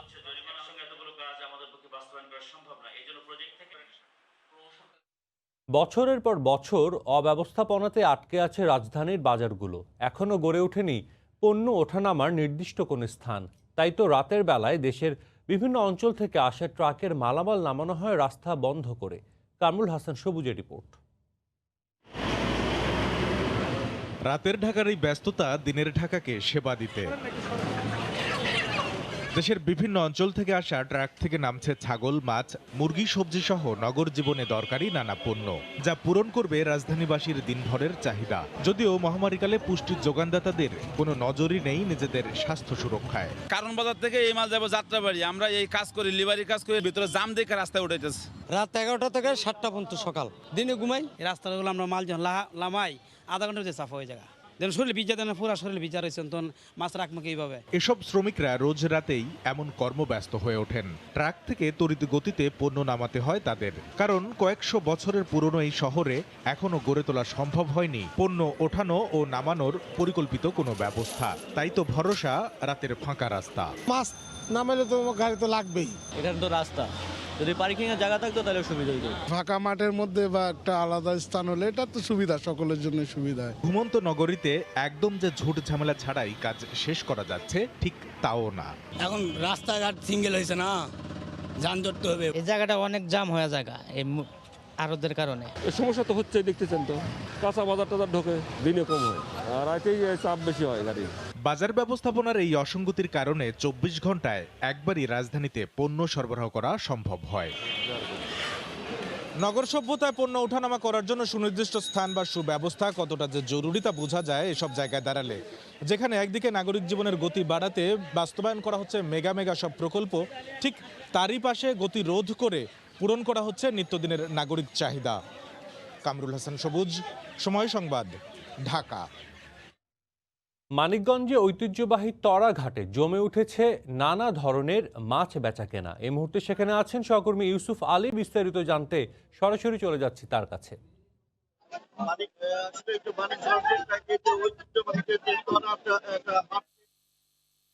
আজকের যে ঘন কুয়াশা পড়েছে সেক্ষেত্রে কিন্তু আসলে ঢাকার যারা পাইকার এসেছে এবং কি আসলে আমাকে জানিয়েছে যে আসলে ঘন কুয়াশার কারণে তারা কিন্তু আসতে বিলম্ব হচ্ছে। কেউ কেউ এসে পৌঁছিয়েছে, কিন্তু পুরাটা বেঁচে কিনে কিন্তু এখন জমজমাট হয়ে দাঁড়িয়েছে। এখানটা আসলে মানিকগঞ্জের সবচেয়ে ঐতিহ্যবাহী রাজধানীর যে চাহিদা রয়েছে, যে মাছগুলোটা আসলে দেশীয় তরতাজা এবং টাটকা মাছ কিন্তু এখানে এটা বিক্রি হচ্ছে। শোল, বোয়াল, পাঙ্গাস থেকে শুরু করে যে এটা আসলে দেশীয় যে সুস্বাদু মাছ রয়েছে, সেই মাছগুলো কিন্তু এখন বেঁচে কিনা হচ্ছে। যদি এই মুহূর্তে যে দরটি রয়েছে, সেই দরটি যদি আপনাকে একটু জানাই, সেটা হচ্ছে আসলে যে এখানে যে কাতলটা বিক্রি হচ্ছে 200 থেকে 210 টাকা, মৌলা মাছ বিক্রি হচ্ছে 90 থেকে 100 টাকা, মুয়া মাছ বিক্রি হচ্ছে 50 থেকে 80 টাকা, গিলাস কাপ বিক্রি হচ্ছে আসলে 90 থেকে 95 টাকায় প্রতি কেজি আর কি বিক্রি হচ্ছে। প্রতি কেজি কথা আমি বলছি। শোল মাছ বিক্রি হচ্ছে 300 থেকে 400 টাকা, পোকার বেঁধেটা 500 টাকাও যাচ্ছে, যেটা বড় শোল মাছ। রয়না মাছ, দেশীয় রয়না মাছ বিক্রি হচ্ছে 300 থেকে 320 টাকা এই মুহূর্তে বিক্রি হচ্ছে। বোয়াল মাছ বিক্রি হচ্ছে আসলে আজকের সবচেয়ে বড় বা মাঝারি ধরনের যে বোয়াল একটু বেশি দেখা যাচ্ছে, সেক্ষেত্রে কিন্তু 600 থেকে 700 টাকা বিক্রি হচ্ছে। সাগরের যে এলং মাছ সেটা বিক্রি হচ্ছে 40 টাকা কেজি। সুরমা মাছ বিক্রি হচ্ছে 110 থেকে 175 টাকা কেজি। এটা সমুদ্রের বা সাগরের। ইলিশ মাছ, যেটা পদ্মার ইলিশ, সেটা বিক্রি হচ্ছে আসলে 600 থেকে 650 টাকা। কার্পো মাছ বিক্রি হচ্ছে 150 থেকে 160 টাকা বিক্রি হচ্ছে। অন্যদিকে কিন্তু যে এখানে যে চিংড়ি মাছ রয়েছে, একদম দেশীয় যে চিংড়ি রয়েছে, তার বিক্রি হচ্ছে 300 টাকা। ভাম বিক্রি হচ্ছে ছোট ভাম 350 থেকে 400 টাকা। তবে এই মুহূর্তে যদি আমি এটা একজন যারা মৎস্য শিকারী রয়েছে তার সাথে যদি কথা বলি, এটা আসলে যে ভাই আপনি তো মৎস্য শিকারী, তাই না? তো সেক্ষেত্রে এটা আসলে আপনি এটা আসলে এখন কিরকম মাছ পাওয়া যাচ্ছে, আর সেই রকম আপনার দাম কেমন পাচ্ছেন? মাছ তো প্রচুর পরিমাণ মাছ পাচ্ছে, কিন্তু দামটা একটু কম। মাছ তো প্রচুর পরিমাণে মাছ আছে, তো সেই জন্য দামটা একটু কম আর কি। ওকে, থ্যাংক ইউ। তো আমি যদি একজন আসলে রয়েছে জানতে চেষ্টা করবো আসলে এই মুহূর্তে আসলে এই যে আরো আসলে কিরকম মাছ আমদানি হয় এবং বর্তমানে আজকে আমদানি রয়েছে, এবং সেই ক্ষেত্রে কোথায় থেকে এই পাইকারি আসার চাহিদা কেমন রয়েছে? কয়েকদিন যাবৎ দেশীয় মাছের প্রচুর আমদানি হচ্ছে আমাদের এই তরা বাজারে, এবং বিভিন্ন জেলায় থেকে পাইকারি কারণে চলে আসতে বাজার দাম কম পাচ্ছে। এই কারণে ক্রেতা পাইকার সবাই অল্প দামে মাছ কিনতে পারতাম, দেখে তারা সবাই খুশি। কিন্তু আমরা যারা মাছ নিয়ে এসেছে মৎস্য শিকারী, তারা একটু কম পাওয়ার কারণে তাদের একটু মানে কি হইতেছে, মানে বাজারটা কম থাকতেছে, মানে লোকসানের কথা হইতেছে। এবং ধন্যবাদ আপনাকে। শুনছিলেন যে এই যে আসলে আরো যে মাছটি রয়েছে, সেই মাছটি আসলে সুস্বাদু এবং তরতাজা থাকার কারণে কিন্তু আসলে ঢাকা থেকে এবং ঢাকার আশপাশের যারা পাইকার রয়েছে এখানে এসে থাকে। আমি যদি এই মুহূর্তে আপনার পুরাট যে আড়তটি রয়েছে তা যদি আপনাকে একটু দেখাই, তো সেই ক্ষেত্রে কিন্তু আপনাকে দেখাচ্ছি যে এখন কিন্তু হাটটাকে পুরাট যে আড়তটি সরগরম রয়েছে এবং সেক্ষেত্রে কিন্তু কুয়াশা আচ্ছন্ন রয়েছে। আসলে রাত 12টার থেকে কিন্তু পাটুরিয়া দৌলতদিয়া নৌরুটে কিন্তু আসলে ঘন কুয়াশার কারণে ফেরি চলাচল বন্ধ হয়ে গিয়েছে এবং ঢাকার যে মহাসড়কে কিন্তু আসলে সেই রকম ভাবে যানবাহন চলাচল করতে পারছে না, জ্বালিয়ে যানবাহন চলাচল করছে, যার জন্য কিন্তু এখানে আজকে কিন্তু বিলম্বে এটা আড়তটি শুরু হয়েছে এবং পাইকারি আসতে বিলম্ব হয়েছে এবং সেক্ষেত্রে কিন্তু কিছু আসলে বেঁচে কেনা কিছু ব্যাহত হচ্ছে। আসলে এই আড়তটি কিন্তু আসলে 200 বছরের সেই ঐতিহ্যবাহী আড়ত, সেক্ষেত্রে কিন্তু বেঁচে কিনা এখানে আসলে জমজমট হয়ে বেড়েছে। বেশি করে দেশীয় যে মাছ রয়েছে 200 বছরের সেই ঐতিহ্যবাহী আড়ত, সেক্ষেত্রে কিন্তু বেঁচে কিনা এখানে আসলে জমজমট হয়ে বেড়েছে। বেশি করে দেশীয় যে মাছ রয়েছে সেই দেশীয় মাছের কিন্তু বেঁচে কিনা কিন্তু সর্বোচ্চ আকার ধারণ করে। সবকিছু মিলিয়ে মানিকগঞ্জের যে আড়ত ঠাকুরগাঁও শহরের সমবায় মার্কেট পাইকারি সবজির বাজারে শীতকালীন নানা সবজির সরবরাহ বেড়েছে। আলু ছাড়া প্রকারভেদে বিভিন্ন সবজির কমেছে দাম, জমে উঠেছে বেচাকেনা। এই মুহূর্তে সেখানে আছেন রিপোর্টার জিয়াউল রহমান বকুল। বিস্তারিত জানতে সরাসরি চলে যাচ্ছি তার কাছে। ধন্যবাদ সাজিদ। আপনারা জানেন যে উত্তরের যে জেলা, সেই জেলাগুলোতে কিন্তু এখন প্রচুর পরিমাণে যেই শীতকালীন সবজি এবং অন্যান্য যেই সবজিগুলো আছে সেগুলো কিন্তু পাইকারি বাজারে ব্যাপক সমারোহ লক্ষ্য করা যাচ্ছে। আমরা সেই পাইকারি বাজারে এসেছি যে সবজির যেই কেনাবেচা, সেই কেনাবেচা কী দরে বিক্রি হচ্ছে তা কিন্তু তুলে ধরার জন্য আমরা সকাল থেকেই যেই জিনিসটি লক্ষ্য করছি, আজকে কিন্তু উত্তরের এই জেলায় কিন্তু কুয়াশায় আচ্ছন্ন পুরো জেলা। সেই কারণে কৃষকরা যারা আছে, প্রান্তিক যারা কৃষক আছে, তারা কিন্তু শাকসবজি নিয়ে এই পাইকারি বাজারে আসতে কিছুটা দেরি করেছে। তবে তারপরেও কিন্তু যেভাবে সবজি এই বাজারে সরবরাহ হচ্ছে তুলনামূলকভাবে অনেক বেশি। আর এই সবজি আমরা সবজির সাথে যারা সংশ্লিষ্ট তাদের সাথে কথা বলেছি যে সবজির যে দাম, এই সবজির দাম কীরকম দর যাচ্ছে। তো তারা যেই জিনিসটি বলছে যে আবহাওয়া ভালো থাকার কারণে সবজির যেই উৎপাদন তা কিন্তু আশানুরূপ যা ছিল তার চেয়েও কিন্তু বেশি উৎপাদন হয়েছে। আর সেই কারণে কিন্তু প্রতিদিন এই পাইকারি বাজারগুলোতে সবজির সমারোহ দিন দিন বেড়েই চলছে। তো এই বিষয়ে আমরা একটু চেষ্টা করব যে একজন ব্যবসায়ী আছেন, সেই ব্যবসায়ীর সাথে যে তিনি জানাবেন আমাদেরকে যে কি ধরনের বেচাকিনা হচ্ছে এবং প্রতিটি সবজির প্রকারভেদে দাম কেমন হচ্ছে, এই বিষয়ে আমরা একজন ব্যবসায়ীর সাথে কথা বলতে চাই। আমরা একটু জানতে চাই যে সবজির যেই দাম, সেটা দাম কেমন এখন যাচ্ছে। সবজি বাজার মোটামুটি খুব ভালো না, খারাপের দিকে। আমদানি প্রচুর, কারণ সব জায়গায় সব জেলাতেই সবজি উঠছে। আপনি কি কি সবজির দাম জানতে চাচ্ছেন? আমি দাম আপনাকে বলতে পারি। ফুলকপি বর্তমানে বিক্রি হচ্ছে 4 টাকা থেকে 6 টাকা। বেগুন বিক্রি হচ্ছে, বেগুন বিভিন্ন রকমের আছে। বেগুন বিক্রি হচ্ছে 60 টাকা থেকে 15 টাকা এবং সিম বিক্রি হচ্ছে 10 থেকে 12 টাকা কেজি। বটবটি বিক্রি হচ্ছে 15 থেকে 20 টাকা কেজি। মূলা 1.5 থেকে 2 টাকা কেজি। এই বাজারের অবস্থা। শসা বিক্রি হচ্ছে 15 থেকে 16 টাকা কেজি। আর পাতাকপি পার পিস বিক্রি হচ্ছে 14 টাকা 15 টাকা পিস। এই বাজারের অবস্থা। আমরা আরেকটি বিষয় জানতে চাই যে আলুর যে একটা সংকট চলছিল এই সময়টাতে, সেই আলু আমরা যে নতুন আলুর বাজারে উঠতে শুরু করেছে কিনা এবং পুরাতন আলুর দাম কেমন যাচ্ছে, এ বিষয়ে একটু বলবেন। পুরাতন আলু দাম কমছে এবং নতুন আলু উঠছে। নতুন আলুর বাজার খুব খারাপ। 35 থেকে 36 টাকা কেজি বিক্রি হচ্ছে গ্যানলা ডায়মন্ড। কাঠিয়াল বিক্রি হচ্ছে 37-38। তবে আজ থেকে 5-7 দিনের তুলনায় কেজিতে 15 থেকে 20 টাকা কম। ধন্যবাদ আপনাকে। সাবিত, আপনি শুনছিলেন যে ঠাকুরগাঁয়ের যে সবজি বাজার, সেই সবজির যে সমারোহ, সেই কারণে কিন্তু সবজির দাম দিন দিন কমছেই এবং কৃষকের যে উৎপাদিত সবজি, সেই সবজি কিন্তু প্রতিদিনেই নিয়ে আসছে পাইকারি বাজারগুলোতে। তারা, আমরা কৃষকের সাথে কথা বলেছি, তারা যে বিষয়টি জানিয়েছেন, তারা বলছেন যে শুরুর দিকে যেভাবে সবজির দাম তারা পেয়েছেন, বর্তমানে কিন্তু সেভাবে দাম পাচ্ছেন না। একদম খরচ তোলা নিয়েও তাদের একটা দুশ্চিন্তার মধ্যে পড়ে রয়েছেন।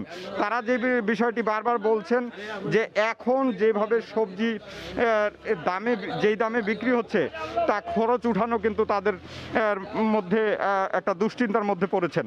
তো এই অবস্থা যদি বিরাজ করে, তাহলে কিন্তু সবজির দাম আরও কমবে বলে জানিয়েছেন। আমরা এখানকার ব্যবসায়ীদের সাথে কথা বলেছি, তারা যে বিষয়টি জানিয়েছেন যে বাজারে, পাইকারি বাজারগুলোতে সবজির যেইভাবে সরবরাহ বৃদ্ধি পেয়েছে, তো তুলনামূলকভাবে কিন্তু বেচা কিনা কিন্তু সেভাবে কমেনি। কারণ হচ্ছে দাম কমেছে, তবে পাইকাররা কিন্তু বিভিন্ন জেলা থেকে এই পাইকারি বাজারে আসছেন এবং পাইকারি বাজারে আসে এই কৃষকের যে উৎপাদিত সবজি আছে, এই সবজিগুলো কিন্তু তারা নিয়ে যাচ্ছেন বিভিন্ন জেলাগুলোতে। এবং এই অবস্থায় আমরা বলতে পারি যে ঠাকুরগাঁয়ের যে সবজি কেনাবেচা, সেই সবজি কেনাবেচা একদম হাঁকডাকে মুখরিত পরিস্থিতির সৃষ্টি হয়েছে। তো এই ছিল ঠাকুরগাঁয়ের সবজি বাজার নিয়ে। সাবিত, ঠাকুরগাঁয়ে জমে উঠেছে পাইকারি সবজির বাজার, সে খবর জানাতে আমাদের সঙ্গে যোগ দিয়েছিলেন সহকর্মী জিয়াউর রহমান বকুল। স্বাস্থ্য অধিদপ্তর জানিয়েছে গতকাল দুপুর পর্যন্ত সবশেষ 24 ঘন্টায় করোনায় মারা গেছেন 31 জন। এই নিয়ে দেশে মৃতের সংখ্যা বেড়ে দাঁড়ালো 6,838 জনে। এছাড়া শনাক্ত হয়েছেন 1,666 জন।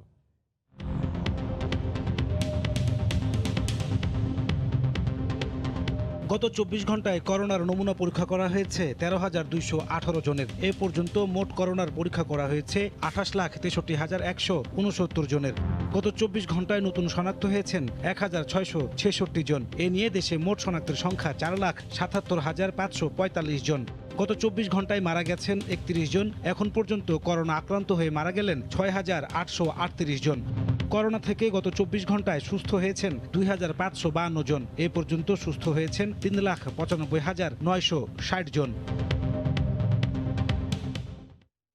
করোনার দ্বিতীয় ঢেউ মোকাবিলায় হিলি চেকপোস্টে স্ক্যানার হস্তান্তর করেছে স্বাস্থ্য অধিদপ্তর। গতকাল দুপুর উপজেলা স্বাস্থ্য বিভাগের মাধ্যমে হিলি ইমিগ্রেশন কর্তৃপক্ষ ও হাকিমপুর পৌরসভার কাছে স্ক্যানারটি হস্তান্তর করা হয়।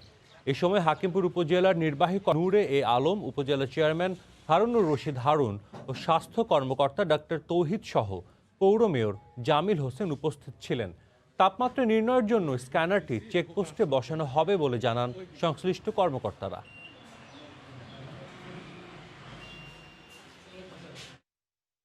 করোনাকালে অনাকাঙ্ক্ষিত গর্ভধারণ রোধ করি, স্বাস্থ্যবিধি মেনে পরিবার পরিকল্পনা সেবা গ্রহণ করি স্লোগানকে সামনে রেখে ঝিনাইদহে পরিবার কল্যাণ সেবা ও প্রচার সপ্তাহের উদ্বোধন করা হয়েছে। সকালে শহরের মা ও শিশু কল্যাণ কেন্দ্রে 3 দিন ব্যাপী সেবা সপ্তাহের উদ্বোধন করেন জেলা প্রশাসক সরোজ কুমার নাথ। এই সময় স্বাস্থ্য বিভাগের কর্মকর্তা সহ নানা শ্রেণী পেশার মানুষ উপস্থিত ছিলেন। সেবা চলাকালে জেলার বিভিন্ন স্থানে পরিবার পরিকল্পনা বিভাগের সেবা সুবিধা পাবেন সাধারণ মানুষ।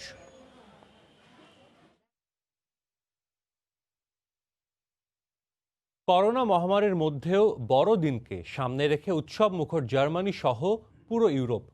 যদিও দ্বিতীয় ঢেউয়ের দেশটিতে প্রায় প্রতিদিনই 400-র বেশি মানুষের মৃত্যু এবং কয়েক হাজার শনাক্ত হচ্ছে। বড়দিনের প্রস্তুতির মধ্যে জার্মানির সাধারণ নাগরিকদের শঙ্কার কথা জানাচ্ছেন বিটু বড়ুয়া। জার্মানি সহ পুরো ইউরোপে চলছে বড়দিন উদযাপন এবং ইংরেজি বর্ষবরণের প্রস্তুতি। তাই তো শহরগুলো সেজে উঠছে মন জোড়ানো রঙিন আলোয়। কিন্তু সব আয়োজনে ছায়া ফেলে যাচ্ছে কোভিড-19 সংক্রমণে প্রাণহানির শঙ্কা। আমি মনে করি বড়দিন উদযাপনকে কেন্দ্র করে করোনায় মৃত্যু এবং আক্রান্তের সংখ্যা আরো বাড়বে, কারণ অনেকেই ঘরের বাইরে যাবে, কেনাকাটা করবে। ভাইরাস থেকে বাঁচতে আমাদেরকে নিয়ম কানুন মানতেই হবে।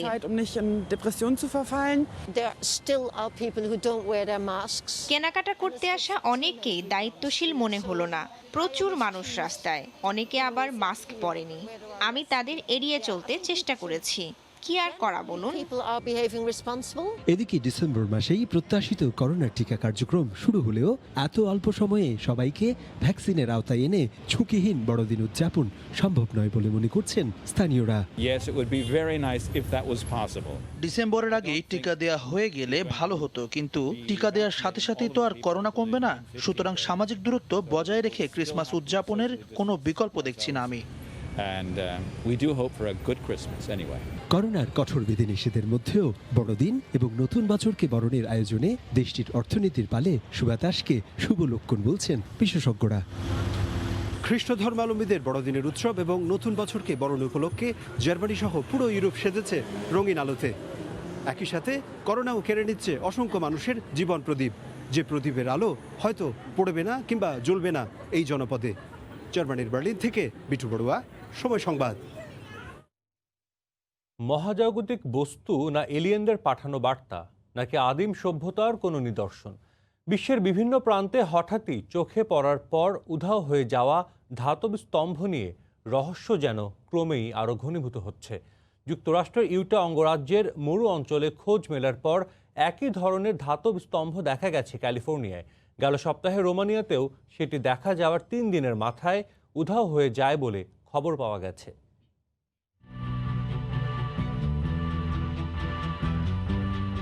রুক্ষ মরুর বুকে রূপালী মসৃণ স্তম্ভ, নির্জন প্রান্তরে কে বসালো এই অদ্ভুত স্তম্ভটি? বুঝে ওঠার আগেই গায়েব। কিছুদিন বাদেই পৃথিবীর অপর প্রান্তে আবারও রহস্য ছড়ায় আরেকটি মনোলিথ বা একাকী ধাতব স্তম্ভ। শুরুটা যুক্তরাষ্ট্রের ইউটা অঙ্গরাজ্যে।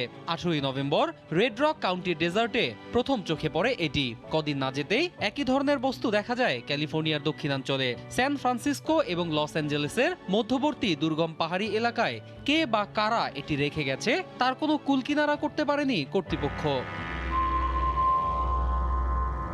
গেল সপ্তাহে ইউরোপের দেশ রোমানিয়ার পিয়াত্রা নিমট শহরের কাছে নিমট কাউন্টি এলাকার পাহাড়ি অঞ্চলেও একই ধরনের ধাতব স্তম্ভের সন্ধান মেলে, যদিও মাত্র 3 দিনের মাথায় সেটিও উধাও হয়ে যায়। বিষয়টি নিয়ে তদন্ত শুরু হলেও কোনো সুরাহা করতে পারেনি দেশটির কর্তৃপক্ষ। কেউ একে বলছে মহাজাগতিক কোনো বস্তু, কেউ বা আবার ভাবছেন ভিন গ্রহবাসীর বার্তা। অনেকেই এটির সঙ্গে 1968 সালে মুক্তি পাওয়া সায়েন্স ফিকশন সিনেমা 2001 আ স্পেস ওডিসির যোগসূত্র খুঁজে পেয়েছেন। অন্য কর্মকার, সময় সংবাদ। খেলার খবর। সাকিব মাহমুদুল্লাহর পর লটারি ভাগ্যে এবার মাশরাফি বিন মুর্তজাকে পেল জেমকন খুলনা। মাশরাফিকে দলে নিতে বঙ্গবন্ধু টি-20 কাপের 5 দলের 4টি আগ্রহী ছিল। দলগুলোর প্রতিনিধি ও টুর্নামেন্টের টেকনিক্যাল কমিটির আহ্বায়কের উপস্থিতিতে হওয়া লটারিতে খুলনা দলে জায়গা হয় মাশরাফির। দেশের ক্রিকেটার আইকনকে দলে পেয়ে উচ্ছ্বসিত জেমকন খুলনা কর্তৃপক্ষ। বঙ্গবন্ধু টি-20 কাপের শুরুতে ছিলেন না মাশরাফি, কিন্তু যখন ফিরলেন তাকে নিতে কাড়াকাড়ি শুরু দলগুলোর। কোভিডের পর ইনজুরি, শারীরিক পারিবারিক নানা কারণে গেল কমাস খুব বাজে সময় কাটছিল ওয়ানডেতে দেশের সবচেয়ে সফল অধিনায়কের। তবে দৃঢ় সংকল্পের মাশরাফি মাঠে ফিরতে শুরু করেন লড়াই। বঙ্গবন্ধু টি-20 কাপে খেলতে বোলিং ও ফিটনেস নিয়ে বেশ কদিন কাজ করেছেন ম্যাশ, তবে বাকি ছিল আনুষ্ঠানিকতা। মাশরাফি অনুশীলন শুরু করার পরই তাকে দলে নিতে আগ্রহ দেখায় বরিশাল ও খুলনা। সে তালিকায় পরে যোগ হয় ঢাকা, রাজশাহীও। বিপ টেস্টে উত্তীর্ণ মাশরাফি কোন দলে খেলবেন তা নির্ধারণে আয়োজন করা হয় লটারির। আগেই সাকিব মাহমুদুল্লাহকে দলে নিয়ে চমক দিয়েছে জেমকন খুলনা। লটারি ভাগ্যেও তারাই জিতল। আগ্রহী দলগুলোর প্রতিনিধিদের উপস্থিতিতে হওয়া লটারিতে মাশরাফিকে পায় জেমকন খুলনা। মাশরাফি বিন মুর্তজাকে আমরা পেয়েছি, আমরা খুবই এক্সাইটেড। আই এম শিওর ওনার অনুপ্রেরণায় আমাদের টিম এবং সকল প্লেয়ার আরো ভালো খেলবে এবং টুর্নামেন্ট আমরা ভালো করতে পারবো। এটা একটা লাকের বিষয় ছিল এবং মাশরাফি ফিটনেস কয়েকদিন পরে হওয়ার জন্য পেয়ে গিয়েছি এটা, এবং আমরা দলের পক্ষ থেকে আমরা খুবই খুশি। মাশরাফির যোগ দেওয়াটাকে বিসিবিও দেখছে ইতিবাচকভাবে। এতে চলমান আসর আরো আকর্ষণীয় হবে বলে বিশ্বাস টুর্নামেন্ট কমিটির। আমরা মাশরাফিকে মাঠে দেখতে চাই, ইনশাআল্লাহ যে টিমই খেলুক। আমি জানি একটা সে ভেরি মাচ একটা হার্ড ওয়ার্কিং ভেরি ডেডিকেটেড একজন প্লেয়ার, সে অবশ্যই যে টিমই খেলুক আমার মনে হয় নিশ্চয়ই ভালো করবে। অনেক দর্শকের মাশরাফির জন্য আমার মনে হয় যে অনেকে আরও ইন্টারেস্ট নিয়ে, হয়তো বেশি ম্যাচ হয়তো সামনে থাকবে না, তারপরে আমার মনে হচ্ছে যে কটাই থাকে আর তারা যদি কোয়ালিফাই করে ফাইনাল সেমিফাইনালে ডেফিনেটলি এটা আরও জরুরি বাড়বে। কোভিড নেগেটিভ সনদ নিয়ে দলের সঙ্গে যোগ দিবেন মাশরাফি। পারিশ্রমিক হিসেবে এ ক্যাটাগরির এই ক্রিকেটার পাবেন 15 লাখ টাকা। সব ঠিক থাকলে পরের ম্যাচেই খুলনার জার্সিতে সাকিব মাহমুদুল্লাহর সঙ্গে দেখা যাবে মাশরাফিকেও। সাজিদ মুস্তাহিদ, সময় সংবাদ, ঢাকা। বঙ্গবন্ধু টি-20 কাপে বিদায় অনেকটা নিশ্চিত ফরচুন বরিশালের, তাই শেষ 3 ম্যাচ জিতে অন্তত ফ্র্যাঞ্চাইজির মান রক্ষা করতে চান অধিনায়ক তামিম ইকবাল। উইকেট নিয়ে তামিমের নেই কোনো অভিযোগ। শেষ 3 ম্যাচে জয় পেলে আত্মবিশ্বাস কাজে দিবে উইন্ডিজের বিপক্ষে প্রথম অধিনায়কত্বের দায়িত্ব পালনেও বলে মনে করেন তামিম। দীর্ঘ বিরতির পর টি-20 টুর্নামেন্টে ফরচুন বরিশাল ফিরেছে তামিমের অধিনায়কত্বে, কিন্তু ওয়ানডে অধিনায়কের দলটা এখন ক্ষণ গুনছে বিদায়ের। হাতে আছে 3 ম্যাচ, সবগুলো জিতলেও প্লে অফের সম্ভাবনা থাকে ক্ষীণই। তারুণ্য নির্ভর একটা দল, যেখানে লড়াইটা একাই করেছেন তামিম।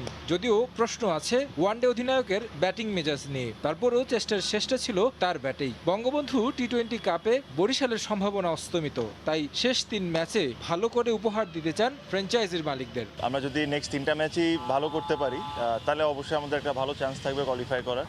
বাট এটাই আসলে ক্রিকেট খেলা এমন খেলা যে আমরা কোনো সময় হয়তো আমরা খুব বেশি ভালো ক্রিকেট খেলি নেই পুরো টুর্নামেন্টে, but we have to keep on believing যে আমরা টার্ন আউট করতে পারি। মিরপুরের উইকেট নিয়ে সমালোচনা হয়েছে আগেও। বঙ্গবন্ধু টি-20 কাপও দেখেছে বেশ কিছু লো স্কোরিং ম্যাচ, তবে এই মৌসুমে উইকেট নিয়ে কোনো অভিযোগই রাখলেন না তামিম। সবাই একই উইকেটেই খেলছি, যারা ভালো খেলছে তারাও একই উইকেটেই খেলছে।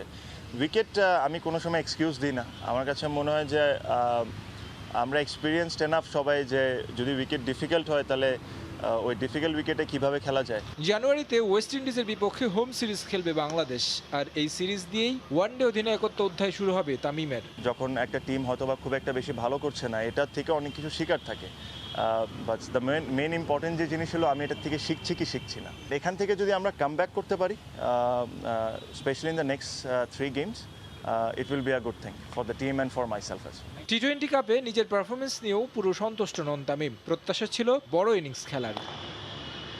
তারেক হাসান শিমুল, সময় সংবাদ, ঢাকা। নারী ফুটবলের খবর। গোল উৎসব করেই 1 ম্যাচ হাতে রেখে নারী ফুটবল লিগে চ্যাম্পিয়ন হয়েছে বসুন্ধরা কিংস। কমলাপুর স্টেডিয়ামে জামালপুর কাচারিপাড়া একাদশকে 13-1 গোলে উড়িয়ে দিয়ে শিরোপা নিশ্চিত করে কিংস। দলের হয়ে একাই 5 গোল করেন অধিনায়ক সাবিনা খাতুন। এদিকে লিগে প্রথমবারের মতো অংশ নিয়ে দলকে সাফল্য এনে দেয়ায় উচ্ছ্বসিত তহুরা মৌসুমীরা। আর ফুটবলারদের দলগত পারফরমেন্সে শতভাগ সন্তুষ্ট টিম ম্যানেজমেন্ট। চ্যাম্পিয়ন হওয়ার পর এভাবেই উল্লাসে মেতে ওঠে বসুন্ধরা কিংসের নারী ফুটবলাররা। 1 মৌসুম আগে বাংলাদেশ প্রিমিয়ার লিগে প্রথমবার অংশ নিয়েই শিরোপা জিতেছিল কিংসরা। ছেলেদের পাশাপাশি এবার নারীদের ফুটবলেও শ্রেষ্ঠত্বের স্বীকৃতি পেল তারকা সমৃদ্ধ বসুন্ধরা। পুরো টুর্নামেন্টে দাপুটে ফুটবল উপহার দিয়ে অপরাজিত থেকেই চ্যাম্পিয়ন সাবিনা বাহিনী। সমীকরণটা ছিল মাত্র 1 পয়েন্ট পেলেই ট্রফি নিশ্চিত হবে বসুন্ধরার। এমন সহজ সমীকরণের পরও জামালপুর কাচারিপাড়ার বিপক্ষে যেন রীতিমতো গোল উৎসব করলো সাবিনা তহুরারা। জাতীয় দলের একঝাঁক তারকা ফুটবলার নিয়ে প্রতিপক্ষের রক্ষণ দুর্গে কাঁপন ধরিয়ে দেয় কিংসরা। ম্যাচের প্রথমার্ধেই 8 গোলে এগিয়ে থাকে মাহমুদা শিশোরা।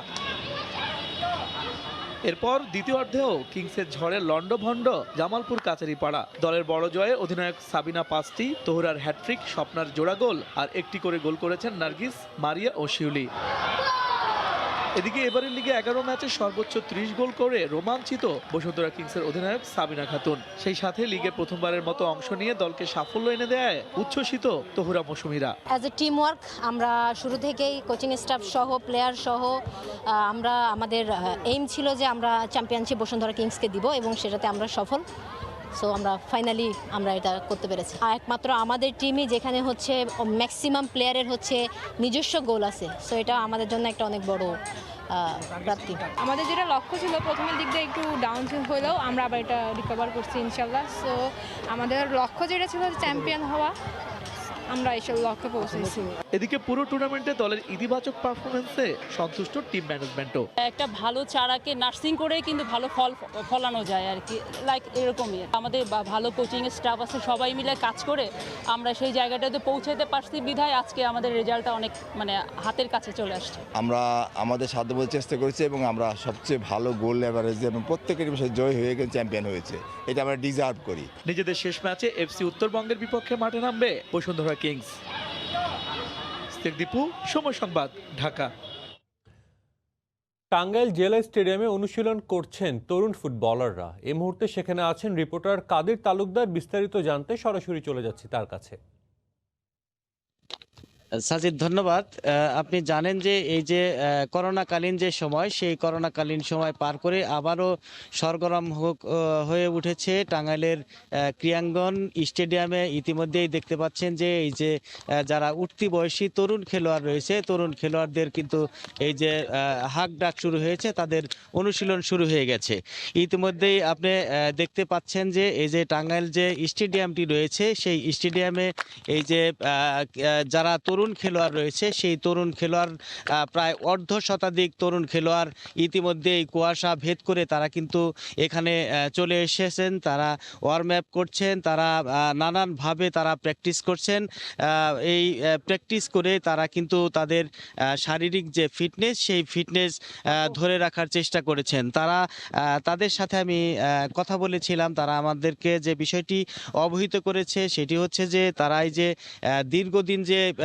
দীর্ঘদিন যে তারা অনুশীলন করতে পারেনি, এই যে ক্রীড়া সংস্থার পক্ষ থেকে যে স্টেডিয়ামটি বন্ধ করে রাখা হয়েছিল আর সকল ধরনের খেলাধুলা বন্ধ করে রাখা হয়েছিল, এখন কিন্তু এই যে আবার নতুন করে তাদের যে অনুশীলন শুরু করেছে, সেই অনুশীলনের মাধ্যমে তারা কিন্তু আবারও শারীরিক তাদের ফিটনেস ফিরে এসেছে। তারা কিন্তু এখন যে কোনো খেলাধুলার জন্য তারা কিন্তু এখন প্রস্তুত রয়েছে। আপনাকে যদি আরও একটি বিষয় জানিয়ে রাখি, সেটি হচ্ছে যে এই যে টাঙ্গাইলের যে তরুণ ফুটবলার রয়েছে, সেই তরুণ ফুটবলারদের কিন্তু অনুশীলন করাচ্ছেন টাঙ্গাইলেরই একজন কৃতি মানুষ। তিনি হচ্ছেন এই আমাদের টাঙ্গাইলের জামিল হোসেন নামের এক বড় ভাই। সেই জামিল ভাইয়ের শুরু থেকেই, অর্থাৎ তার জীবনের একদম শুরু থেকে এখন প্রায় বৃদ্ধ বয়স হয়ে গেছে, এখন পর্যন্ত তিনি এই খেলাধুলার জন্য, ফুটবলের জন্য প্রাণপণ চেষ্টা করে যাচ্ছেন। তিনি এই এখানকার যে খেলোয়াড় রয়েছেন, তরুণ খেলোয়াড়, তাদেরকে ভালো মানের ফুটবলার তৈরি করতে তিনি দিনরাত পরিশ্রম করে যাচ্ছেন একক প্রচেষ্টায়। অর্থাৎ তিনি আমাদেরকে যে বিষয়টি জানিয়েছেন যে তার জীবনের আর কোনো কাজই করেনি, শুধুই মাত্র খেলাধুলা ছাড়া আর কোনো পেশায় সে নিয়োজিত থাকেনি। তার আরেকটি কথা যদি জানিয়ে রাখি, সেটি হচ্ছে যে এই জামিল হোসেন, উনি তার পরিচয় একটু বলতে চাই। উনি কিন্তু এই সংরক্ষিত মহিলা আসনের একজন নারী সংসদ সদস্যর সন্তান। এরপরেও কিন্তু তিনি নানানভাবে নানান রকম ব্যবসা বাণিজ্য করতে পারলেও সে কিন্তু কোনো কিছুই করেনি, শুধুমাত্র খেলাধুলাকে ভালোবেসে, ফুটবলকে ভালোবেসে সে এখানে সে ফুটবলের সাথেই সারা জীবন কাটিয়ে দিয়েছেন। আরেকটি বিষয় হচ্ছে টাঙ্গাইলের যে ফুটবল, সেই ফুটবলে কিন্তু ব্যাপক সুনাম রয়েছে। ইতিমধ্যেই ঢাকা ডিভিশন সহ নানান জায়গায় কিন্তু প্রচুর পরিমাণে নাম রয়েছে। আর এই বিশেষ করে এই যে বিশ্বকাপ বাছাই পর্বে কাতারে যে বাংলাদেশ টিম গিয়েছে, তার মধ্যে কিন্তু টাঙ্গাইলের 4 জনই কিন্তু টাঙ্গাইলের, বিশেষ করে এই যে রায়হান, বিশ্বকাপ, রবিউল এবং সুমন, এরা কিন্তু এই জামিল হোসেন ভাইয়ের হাত ধরেই, অর্থাৎ তার কাছ থেকে হাতে করে নিয়ে কিন্তু তারা ফুটবলে বড় বড় অবস্থান করছেন। এছাড়াও টাঙ্গাইলের বেশ কিছু খেলোয়াড় রয়েছে, সেই খেলোয়াড়ের একমাত্র হাত হাতে খড়ি কিন্তু এই জামিল ভাইয়ের মাধ্যমে হয়েছিল। তবে জামিল ভাই যে অভিযোগটি করেছে যে পর্যাপ্ত পরিমাণে সুযোগ সুবিধা এবং এই খেলোয়াড়দের ক্রীড়া সংস্থার থেকে সাপোর্ট না করার কারণে তার বেশ কিছু বেগ পেতে হচ্ছে। আগে যেভাবে সে এখানে অর্থ ব্যয় করত এই খেলোয়াড়দের পিছনে, তরুণ খেলোয়াড়দের পিছনে, সেই অর্থ কিন্তু এখন তিনি ব্যয় করতে পারছেন না। একেবারেই তিনি অর্থে কষ্টে রয়েছেন এবং এই যে অর্থে কষ্ট রয়েছেন এরপরেও কিন্তু প্রায় 40 থেকে 50 জন তরুণ খেলোয়াড়কে তিনি নিজ খরচে খাইয়ে পরিয়ে কিন্তু সে এই খেলাধুলার জন্য প্রস্তুত করছেন, ভালো মানের খেলোয়াড় তৈরির জন্য চেষ্টা চালিয়ে যাচ্ছেন। তিনি আমাদেরকে জানিয়েছেন যে যদি ভালোভাবে যদি এদেরকে মানুষ করতে হয়, ভালো খেলোয়াড় যদি বানাতে হয়, সেই ক্ষেত্রে কিন্তু প্রশাসনের অর্থাৎ সরকারের কিন্তু এই সুযোগ সুবিধা দিতে হবে। আর যদি সুযোগ সুবিধা দেওয়া হয় তাহলে কিন্তু তিনি ভালো মানের করতে হবে। তা আমরা যদি আরেকটু কথা উনি জানিয়েছেন, সেটি হচ্ছে যে দীর্ঘদিন যাবৎ যে করোনা পরিস্থিতি, সেই করোনা পরিস্থিতির মধ্যে তিনি তেমন কোনো এখানে প্র্যাকটিস করার সুযোগ পায়নি। তারপরেও এখন যে নিয়মিত প্র্যাকটিস করছেন, সেই প্র্যাকটিসের কারণে সে পুরোপুরি প্রস্তুত রয়েছেন, তার খেলোয়াড়রা পুরোপুরি প্রস্তুত রয়েছেন। সে এখন রীতিমতো যে কোনো খেলাধুলায় তার যে টিম রয়েছে টাঙ্গাইল ফুটবল একাডেমি, সেই ফুটবল একাডেমি প্রস্তুত রয়েছে বলে আমাদেরকে জানিয়েছেন।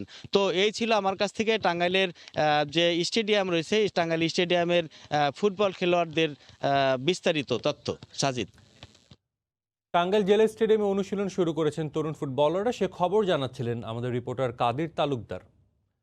1.5 বছর আগে বঙ্গবন্ধু স্টেডিয়াম সংস্কারের জন্য 98 কোটি টাকার বাজেট একনেকে পাশ হলেও কাজের অগ্রগতি আটকে আছে টেন্ডারের মাঝেই। কেন এই ধীরগতি, এই বিষয়ে কোনো সদুত্তর নেই জাতীয় ক্রীড়া পরিষদের কাছে। তবে দ্রুতই কাজ শুরু হবে বলে আশা প্রকাশ করেছেন এনএসসি সচিব মাসুদ করিম।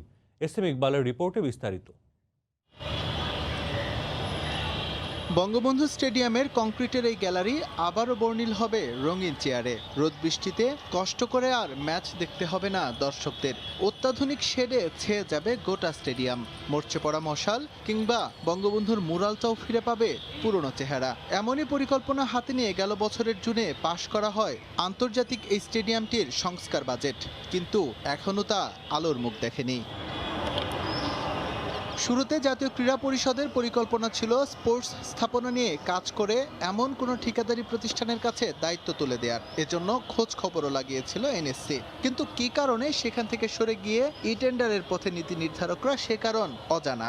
কিছুটা তো দেরি হয়েছে, আশা করছি যে এটা আমরা কাটিয়ে উঠতে পারবো। এখানে আমাদের কোনো ধরে রাখার কোনো অবকাশ নাই, অর্থাৎ এটা একটা টাইম বাউন্ড একটা পরিকল্পনা থাকে, একটা পর্যায়ে শেষ হলে অন্য পর্যায়ে একটা সময়সীমা থাকে। আমরা এটা যদি টেন্ডারিং মাধ্যমে হয় তো ইতিমধ্যে আমরা এটা দিয়েছি, তো এখন যাচাই বাছাই মূল্যায়ন করা আর সেই পর্যায়ে আছে। শুধু দেশের খেলাধুলা নয়, আন্তর্জাতিক মহলে লাল সবুজের ভাবমূর্তি বহন করে স্থাপনাটি, তাই এর রুগ্ন হালে ইমেজ খারাপ হয়। ইতোমধ্যেই ফিফা হুঁশিয়ারি দিয়েছে স্ট্যাটাস কেড়ে নেওয়ার। তবে এনএসসির দাবি সব শঙ্কা কেটে যাবে, দ্রুতই শুরু হবে সংস্কার কাজ। আমাদের কনসালটেন্ট নিয়োগ সম্পন্ন হয়েছে, তবে এটি তো একটা বড় প্রজেক্ট, তো সেক্ষেত্রে এটি ওরকম প্যাকেজ আকারে হবে, অর্থাৎ যে কাজগুলো প্রথম করা দরকার, মানে আমরা প্রায়োরিটি ঠিক করব। আশা করছি যে এই কাজগুলো যখন হবে তখন এটা একটা নতুন অবয়ব, নতুন রূপ লাভ করবে। তখন এই যে কথাগুলো সেগুলো কেটে যাবে। আমরা সুনির্দিষ্ট খেলা বা টুর্নামেন্ট বা জাতীয় দিবসের কর্মসূচি আমরা এখানে আয়োজন করতে পারবো। তথ্য বলছে 22 ডিসেম্বরের মধ্যে শেষ হবে টেন্ডার প্রক্রিয়া। তারপর ওয়ার্ক অর্ডার নিয়ে কাজ শুরু করবে ঠিকাদারি প্রতিষ্ঠান। অপেক্ষাটা দ্রুত শেষ হবে তো। এসএম ইকবাল, সময় সংবাদ, ঢাকা। ভোরের সময়ের শীর্ষ সংবাদ জানিয়ে দিচ্ছে আরেকবার। প্রতিবেশী দেশের সঙ্গে সুসম্পর্কে বিশ্বাস করে ঢাকা। ভুটান বাংলাদেশ চুক্তি সই অনুষ্ঠানের প্রধানমন্ত্রী। মাসুল দিয়ে যে কোনো বন্দর ব্যবহার করতে পারবে থিম্পু। এবং ভাসানচরে নিরাপত্তায় থাকবে আর্মড পুলিশের 700 সদস্যের ব্যাটালিয়ন।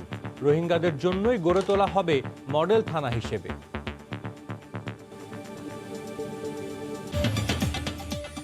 এই ছিল ভোরের সময়, সঙ্গে থাকুন সময়ের।